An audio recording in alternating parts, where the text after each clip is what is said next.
Bueno amigos, último bloque de Compromiso Cardinal en esta primera edición del nuevo ciclo, digamos. Y bueno, estamos en el despacho del secretario de Presidencia de la República, el doctor Álvaro Delgado. Reiteramos el agradecimiento por recibirnos.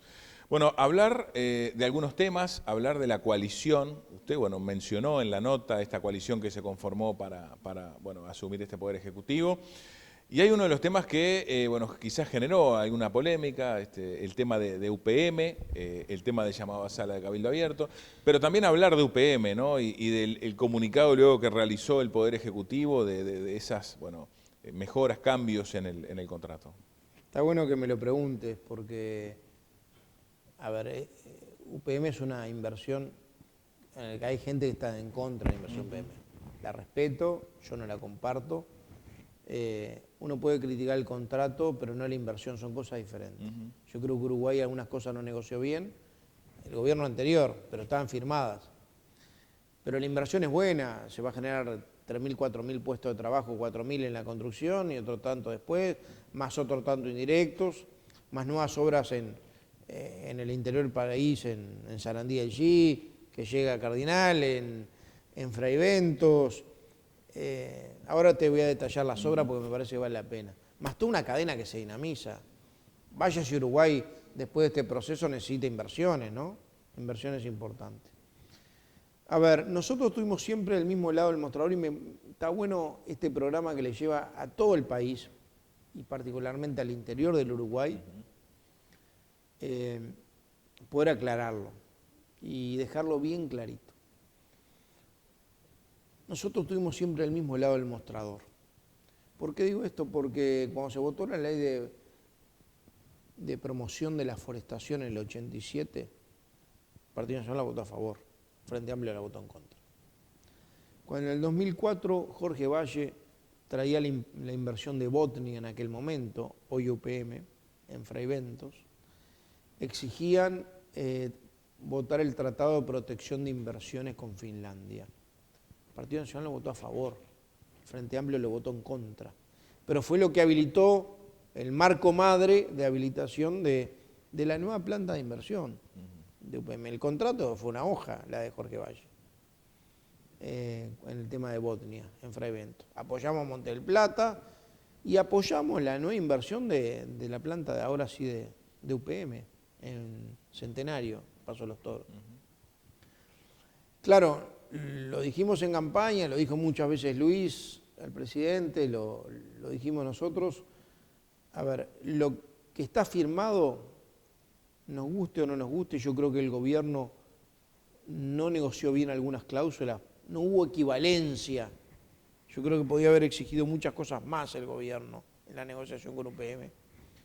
Yo no se lo imputo a la empresa obviamente es una empresa privada, negocia como le parece o como le sirve.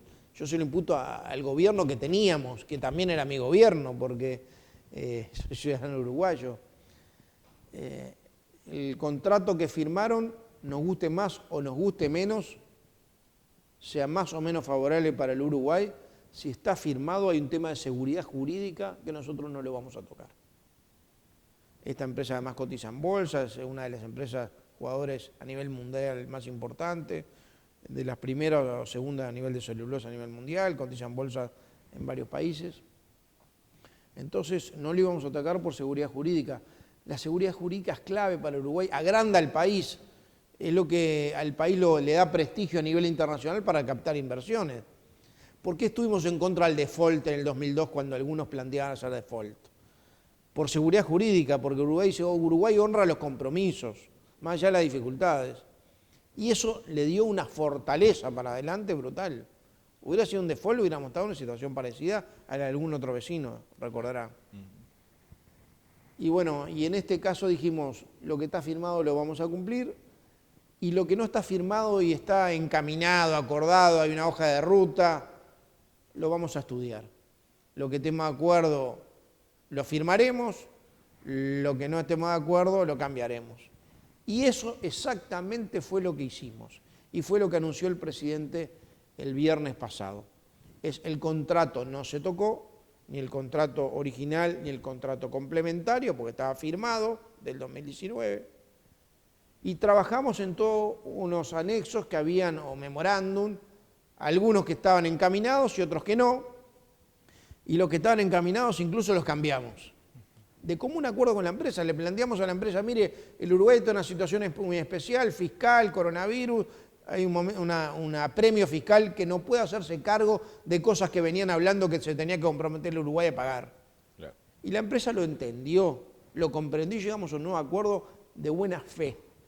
Y me parece que es una buena noticia. Aún aquellos que quisieron sacar un rédito chiquitito político, viste que siempre hay las pequeñeces en política, bueno, aún ellos deberían estar contentos de que Uruguay mejoró las condiciones. Este gobierno mejoró las condiciones de negociación con UPM, en todo aquello que no estaba firmado, en un nuevo acuerdo que evoluciona el convenio anterior.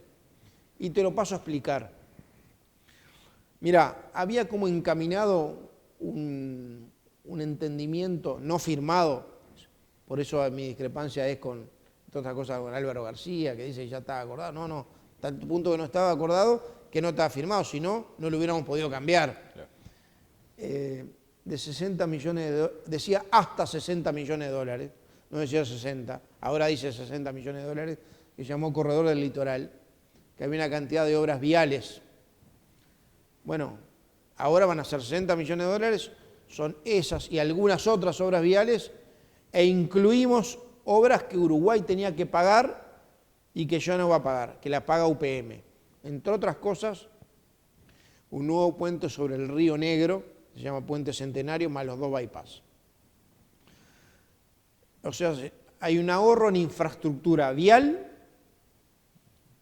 y hay un ahorro en infraestructura eléctrica, porque entre las cosas que estaba encaminado que Uruguay tenía que pagar era el adicional del anillo eléctrico que iba de Melo a Salto. Había que hacer una B para captar la energía de UPM que se le vendía a Uruguay, que está con el contrato, está el precio, está la cantidad de energía y todo, eso no lo cambiamos, no se podía cambiar porque estaba firmado. Pero ese adicional, esa B, que venía de Tacuarembó a Chamberlain, y ahí había una subestación de UTE, y de Chamberlain a Salto Grande, costaba 78 millones de dólares y pagar Uruguay. Ahora lo pagan la empresa UPM, porque robustece la red. O sea, ya te estoy hablando de otras obras viales, te estoy hablando del puente sobre el Río Negro Centenario, que se llama Puente Centenario, con los bypass, te hablo de 78 millones de dólares del anillo a Salto Grande. Y además, Uruguay, en esos 60 millones de dólares que te comenté, ¿sabes lo que hacía? Le pagaba la obra y se la financiaba, se la repagaba UPM a 10 años. Ahora directamente las paga UPM. No las tiene que pagar Uruguay y se las repagan a 10 años. Hay un ahorro financiero, entre otras cosas, ahí. Entonces, el ahorro en infraestructura vial y en infraestructura vinculada a lo energético son 120 millones de dólares. Claro. Más los intereses, más la iniciativa Río Negro, que Uruguay ponía 15 millones de dólares y ahora pone la mitad, donde priorizamos, y la empresa también pone su parte, donde priorizamos el saneamiento de Paso a los Toros, vaya si es importante, y la calidad del agua del Río Negro, cambiamos un poco la estructura. Pero además hay otra cosa más, en el acuerdo, la empresa anuncia, de común acuerdo en las reuniones con el presidente, conmigo y con otros actores, anuncia 2 inversiones nuevas que son importantes. Un vivero de última tecnología con investigación, desarrollo, que va a emplear más de 200 personas en Sarandí LG, una inversión de 25 millones de dólares, vaya si una buena noticia para Sarandí LG, y una inversión de una planta de insumos industriales en Fraiventos, de 30 millones de dólares de inversión, unas 100 personas trabajando, que además tiene la particularidad que va a consumir mucha energía, que la va a consumir de la que genera UPM, con lo cual Uruguay tiene un ahorro adicional, porque si bien no pudo cambiar el precio porque estaba firmado y acordado, le compra menos energía UPM. Entonces, entre el ahorro en las obras viales, entre el ahorro de Uruguay en las obras de infraestructura vial y energética, y entre el ahorro en la compra de energía eléctrica, hay un ahorro de 250 millones de dólares para el Estado uruguayo. Si a eso le sumamos los 55 millones de dólares de Estados Inversiones, el paquete general del nuevo acuerdo con la empresa son 305, 310 millones de dólares, con lo cual es una buena noticia para Uruguay. Dentro de lo que se puede hacer, cada uno es responsable de su etapa. El gobierno anterior es responsable de la etapa de lo que hizo, firmar el contrato original complementario. Nosotros somos responsables de este nuevo acuerdo, de mejorar las condiciones y de conseguir más cosas para el país en ahorros y en nuevas inversiones. Pero también somos responsables de lo que hizo el gobierno anterior porque somos el gobierno actual de todos los uruguayos y tenemos que darle seguridad jurídica. Quiero hacerle una consulta, bueno, sobre el tema telecomunicaciones y la nueva ley de medios, ¿no?, que se ha cambiado. Bueno, hay algún artículo allí que también, como es puntualmente el artículo 48, donde, bueno, habilita a los cables a poder vender internet. Bueno, allí, bueno, hubo un borrador, después se cambió, pero hábleme un poco de ese proceso que también Ustedes es saben que importante. con este tema yo trabajé mucho, ¿no? Desde que fui diputado, fui el miembro informante en contra de la ley de medios, una ley de medios hiperreglamentarista, inconstitucional, ideológica, que yo creo que mataba gran parte de la televisión abierta de interior y gran parte de los cables de todo el país, con un sentido muy espejo a lo que pasaba en Argentina, en la época de Cristina Kirchner. Obviamente votamos en contra y anunciamos, y además creamos un Consejo de Comunicación Audiovisual que era como un revólver martillado para ver qué irregularidad tenían los medios y sancionarlos. La ley de medios del gobierno anterior tenía regulación, hiperregulación de contenido, el monopolio de Antel en la transmisión de datos, la regulación de la publicidad electoral y después toda una regulación de licencia, frecuencia, todo lo demás. Y bueno, lo que hicimos, lo que comprometimos en aquel momento del Parlamento, que si llegamos al gobierno íbamos a derogar la ley de medios, íbamos a trabajar en una ley donde hiciera posible lo que para nosotros era imprescindible, que es regular diferente todo el tema de licencia, frecuencia, en forma consensuada con los actores y no impuesta a los actores, más moderna, y darle, entre otras cosas, una legítima aspiración de los cableoperadores de todo el país que pudieran tener transmisión de datos, que no la tenían y que, bueno, a partir de esta ley la van a tener. Hábleme de lo que se dio hace unos días en Antel, ¿no?, con una de las primeras decisiones del presidente de la República de remover a un jerarca, incluso. Y no son decisiones fáciles, pero más allá de la legalidad hay un tema de oportunidad y conveniencia. Habían 857 funcionarios que estaban contratados, que los presupuestaron, que nos enteramos después que ocurrió, vino el ministro de Industria y bueno, el Poder Ejecutivo hizo dos cosas. Primero, observar el acto y revocar el acto por inconveniente. Y segundo, pedirle, el presidente de la República le pidió la renuncia al presidente de Antel. Y renuncia también el otro miembro del directorio de Antel que integra el Partido Nacional porque salió por unanimidad. Yo creo que son señales en esto, por más que el directorio de Antel tenía un marco legal habilitante, había un decreto que lo habilitaba a hacer esto, a presupuestar los contratados después de tanto tiempo. También uno tiene que evaluar en esto las señales, ¿no? Estamos en el medio de una pandemia, mucha gente está pasando mal, mucha gente está sufriendo, sobre todo en la actividad privada, que no tienen seguridades de si van a seguros de empleo, y si están en seguros de empleo se van a volver, que los trabajadores por cuenta propia están pasando muy mal, que estamos todos ajustando porque la pandemia bajó la actividad económica. Me parece que hay un tema más allá de legalidad, de oportunidad y de conveniencia. Y bueno, me parece que la señal va en el sentido correcto, es decir, estas cosas tienen que ser primero consultadas y en segundo lugar, nosotros tenemos que priorizar siempre las señales que le damos a la gente. ¿Cómo viene la convivencia de la coalición, doctor? Bien, correcta.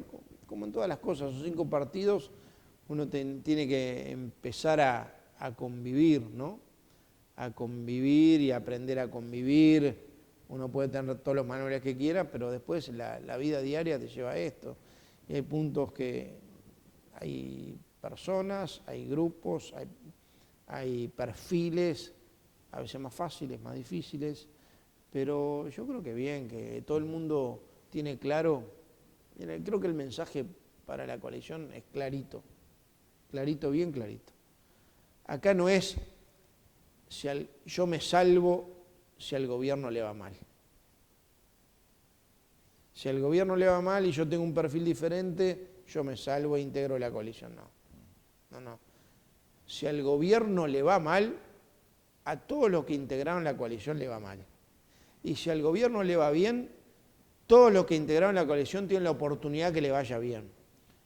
Porque la gente no nos perdonaría que después del esfuerzo que hicieron la gente para cambiar la realidad votando y generando un cambio en Uruguay, además le dijeron que es un cambio colectivo, no perdonaría que hipotecáramos ese cambio y tuviéramos posibilidad de regresar a situaciones anteriores. Con los matices que tiene cada uno de los integrantes de la coalición. Que es normal. Y yo le pregunto, estar de acuerdo en la esencia es lo importante. Ahí está. ¿Cómo definiría ideológicamente a esta coalición que se conformó?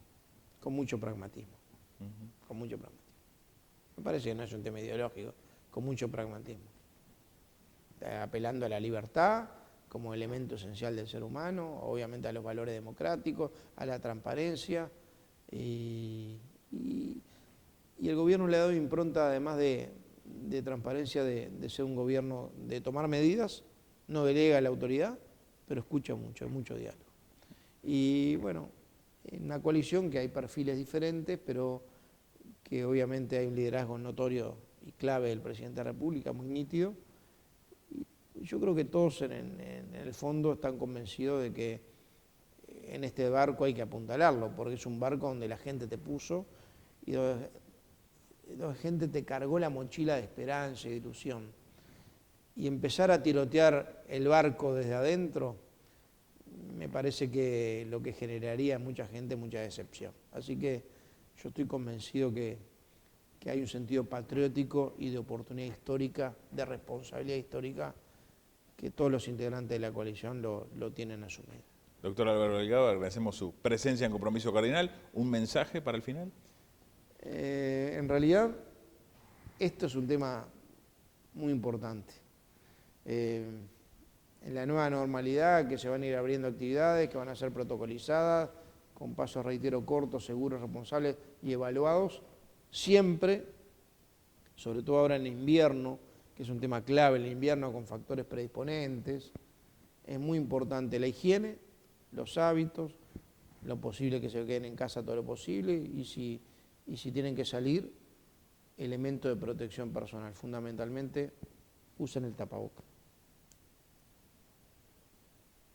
Muy bien, muchas gracias. Bueno, nos acompañó, amigos, el secretario de Presidencia de la República, el doctor Álvaro Delgado, en Compromiso Cardinal. Nos despedimos, nos reencontramos en la próxima, mostrando más voces en esta nueva normalidad. Sí, y me dejas agradecerle a la gente, porque en realidad, si el resultado de ir aplanando la curva tiene mucho que ver con las medidas de gobierno, pero tiene mucho más que ver con la responsabilidad personal, social, solidaria de los uruguayos. Muy bien, muchas gracias. Amigos, nos reencontramos en la próxima edición de Compromiso Cardinal en la pantalla de Cardinal TV, el canal del país. Muchas gracias.